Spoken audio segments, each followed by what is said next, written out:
ప్రభువైన యేసుక్రీస్తు నామములో మీ అందరికీ శుభములు. నేటి ధ్యానాంశము దినవృత్తాంతములు 2వ గ్రంథము 31వ అధ్యాయము 21వ వచనం.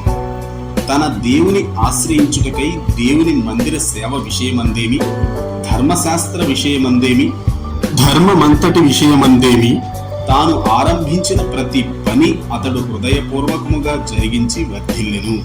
ప్రియ దేవుని బిడ్డలారా, దేవుని సేవ ఎంతో ప్రశస్తమైనది. మన ప్రభువైన యేసుక్రీస్తు యొక్క సేవ చేసే అవకాశం రావడం ఎంతో గొప్ప భాగ్యం. అటువంటి దేవుని సేవను ఎంతో ఆసక్తితోనూ శ్రద్ధతోనూ చేయాలి. దేవుడు అప్పగించిన పనిని హృదయపూర్వకముగా చేసేవారు వర్ధిల్లుతారు. మనం చదువుకున్నటువంటి వాక్య భాగాన్ని పరిశీలిస్తే, రాజైన హిజ్కియా దేవుని పని ఏదైనా దానిని హృదయపూర్వకముగా చేశాడు. అలా చేయడాన్ని బట్టి దేవుడు అతనిని వర్ధిల్లేలా ఆశీర్వదించాడు. ఆలోచించండి ప్రియ విశ్వాసులారా, మనము చేసే కార్యములన్నింటిలోనూ మనము వర్ధిల్లాలని కోరుకుంటాం. అలా కోరుకోవడం మంచిదే.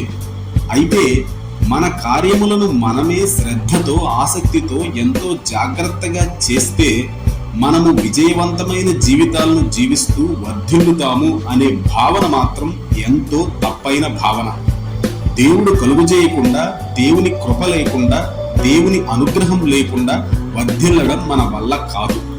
అయితే ఇక్కడ మనము గమనించవలసిన ముఖ్యమైన విషయం ఏమిటంటే, ఎవరైతే దేవుని పనులను అనగా దేవుడు వారికి అప్పగించిన పనులను హృదయపూర్వకముగా చేస్తారో వారిని దేవుడు వర్ధిల్లింపజేస్తాడు.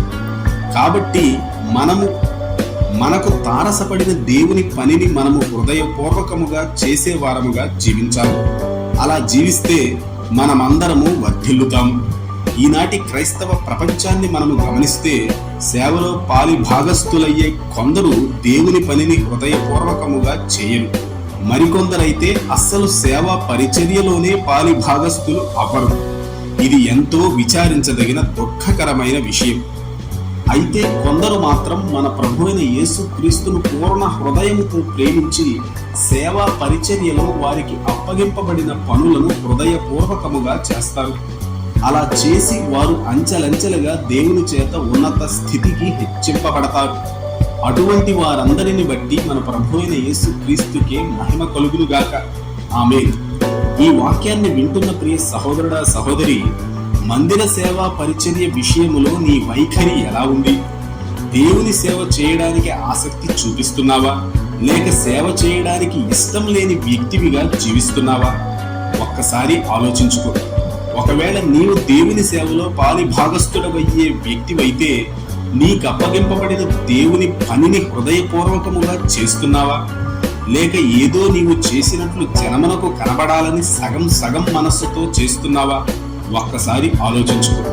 నీ ప్రవర్తన మన ప్రభువుకు మహిమకరమైనదిగా లేదు అని నీ మనస్సాక్షి గద్దిస్తే, ఇప్పుడే పశ్చాత్తాపపడి మారు మనస్సు పొందు. దేవుని సేవలో పాలి భాగస్థుడు అయ్యి పరిచర్యలో భాగంగా నీకు అప్పగింపబడిన పనిని హృదయపూర్వకముగా చేసి వర్ధిల్లు. ఆ విధంగా జీవించడానికి ఈ వీడియోను చూస్తున్న వారందరికీ మన ప్రభువైన యేసుక్రీస్తు సహాయము చేయునుగాక. ఆమేన్.